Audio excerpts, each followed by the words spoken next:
So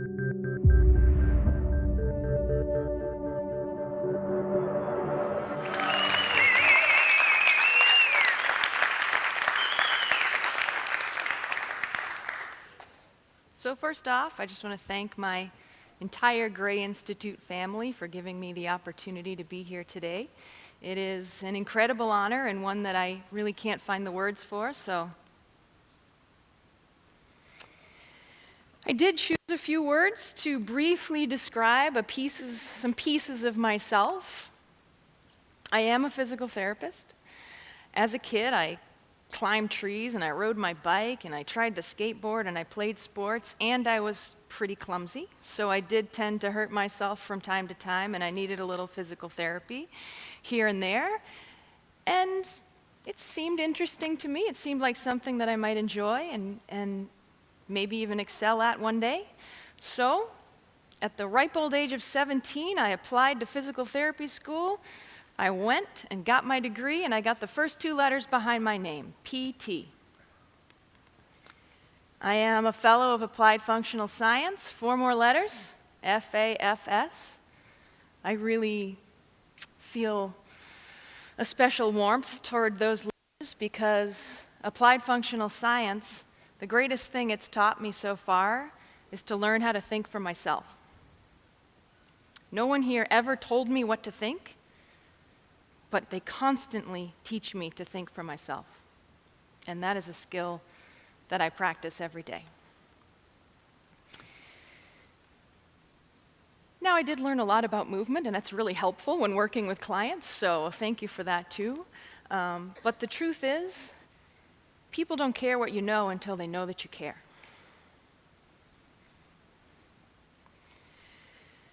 I am a business owner. I actually own 2 businesses. One business is this beautiful studio in the Berkshires of Massachusetts. It's a beautiful place. Wide open space, hardwood floors, brick walls, soft couches and chairs, coffee, paintings on the walls by local artists. We made it that way intentionally because we want the people who are trusting us with their time and attention to feel at home.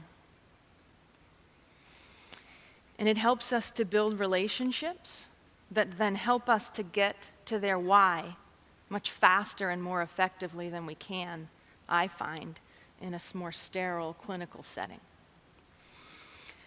My other business is geared toward consulting with employers to help them find ways to rebalance the demands on their employees, the circumstances that they're in, the jobs that they do, the tasks that they perform.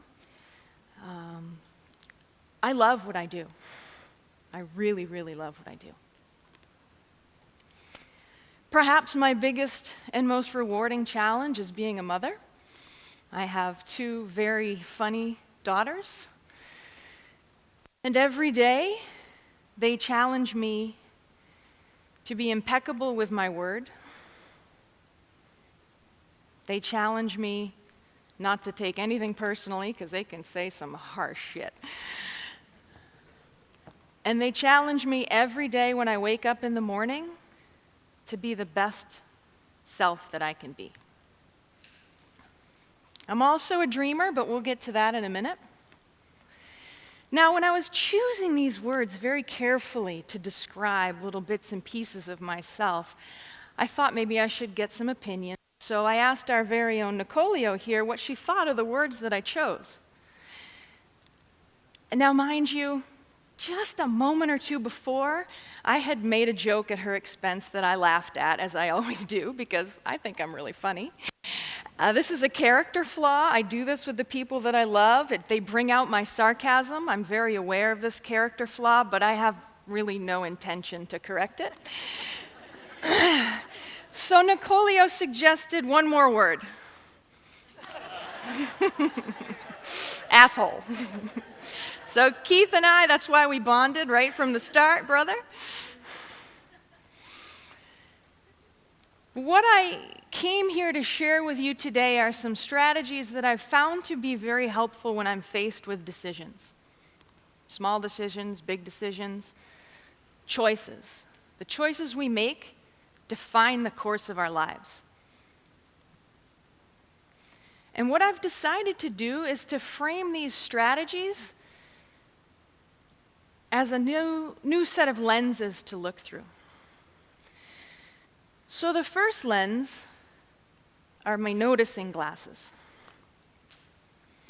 So it's not surprising to me at all today that we've heard several people talk about the power of meditation. It's all about noticing. So if you don't mind, I would like to just take you through quickly an exercise that I do every morning. I spend a little more time with it in the morning, but I tend to flash it for maybe 30 seconds throughout the day, and it helps to guide my decisions. It helps me to be more purposeful. So if you don't mind, would you just close your eyes for a moment? And just begin to notice the space that you're in. Notice any sounds that you might hear. Notice the smells that you breathe in. Notice the air. Just notice.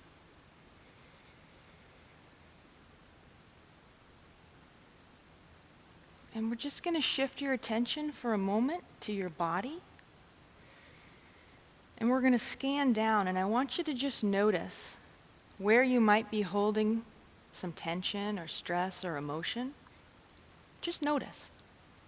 So start at your head and work your way down through your torso and your center, through your arms, legs, into your hands and feet. Just notice your body.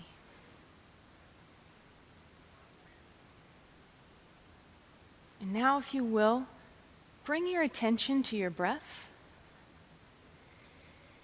Notice the rise and fall of your body. Notice where you feel it the most in your body.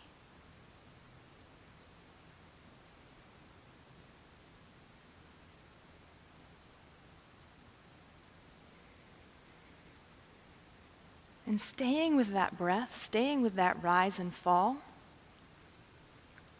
notice and visualize, if you can, a little spark of light in your center. Just a spark. And as your body rises and falls with your breath, let that spark turn into a little glow.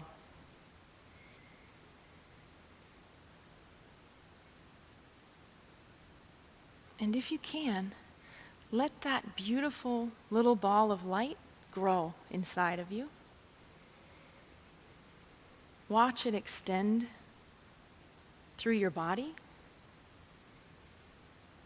till it fills the whole space to your fingers and your toes and your nose.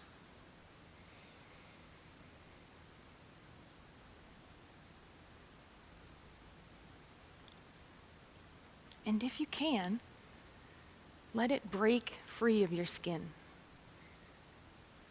See that glow start to fill this space, this room that we're in. Extend it out through the whole building. This beautiful light.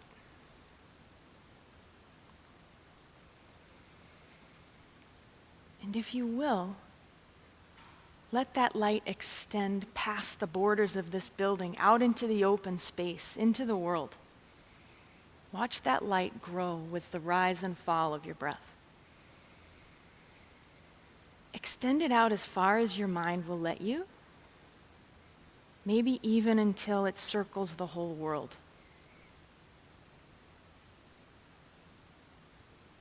And see that glow around our world, that beautiful light. If you can, let it go past there. See if you can get it out into the universe. If you can't, it's okay. It takes a little practice. Let it go as far as you can let it go.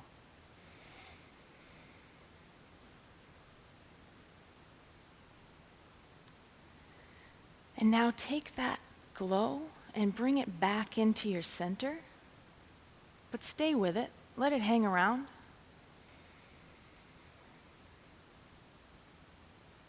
as you begin again to notice the rise and fall of your breath.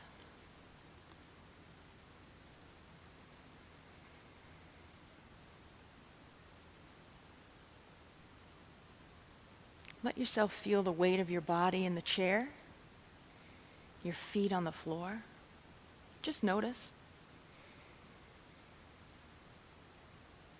Begin to notice the space that we're in again, any sounds that you might hear, any smells, the air,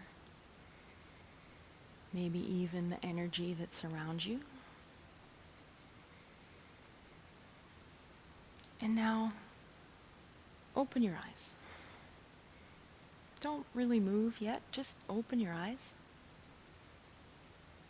And stay with that energy for a moment. And notice that you might have just created some space in your mind, some open space.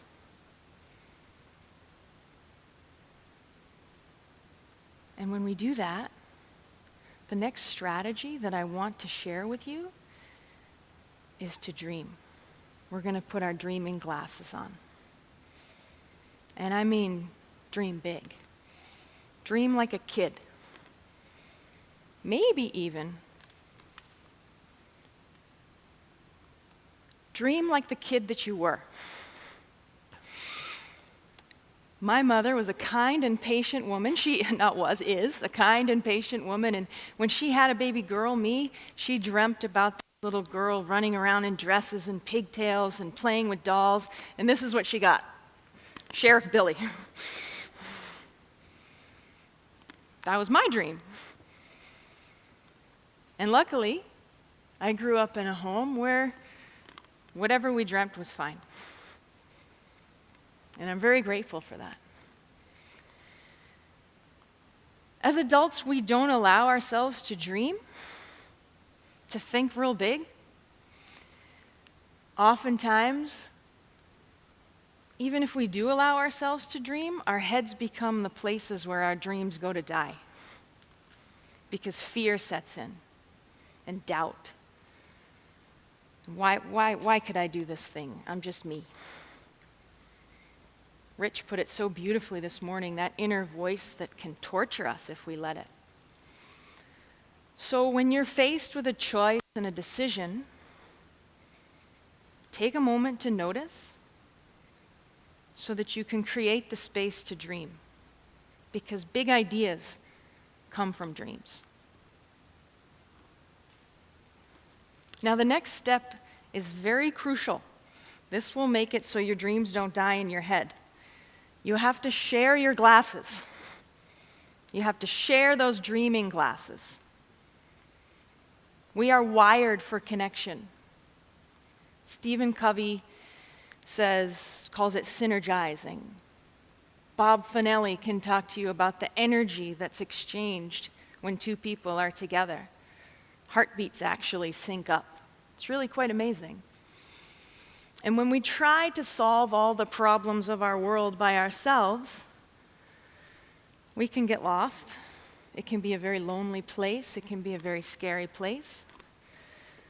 So daring to share your dreams is what allows them to live.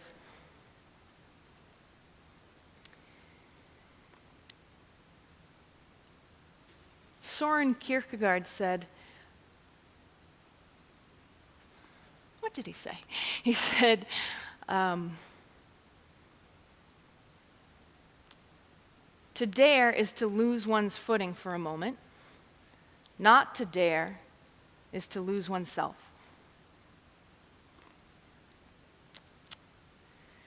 So what's next? You notice, you dream, you share, you connect. And there's this really wonderful Catholic nun named Sister Joan Chittister. I believe she's in her 70s, and she's a wild, passionate feminist. And it's very interesting in the Catholic Church. She's essentially been married to God in the Catholic Church for over 50 years. And the Catholic Church, we could argue, may or may not be that friendly toward women and bringing women to places of power. Not the people in it, but some of the some of the tenets. So she travels around the world sharing these kinds of ideas with women, young women, middle-aged women, old women, ideas of empowerment. And inevitably, at the end, people rush up to her and ask her, what do we do? How can I help? How can I do this? What do we do? I want to know. Tell us. And she has some very simple advice. She says, do. Do something. Doesn't really matter what it is. Do something that matters. And the wise and wonderful Yogi Berra said, when you come to a fork in the road, pick it up. Maybe it is just that simple. Thank you.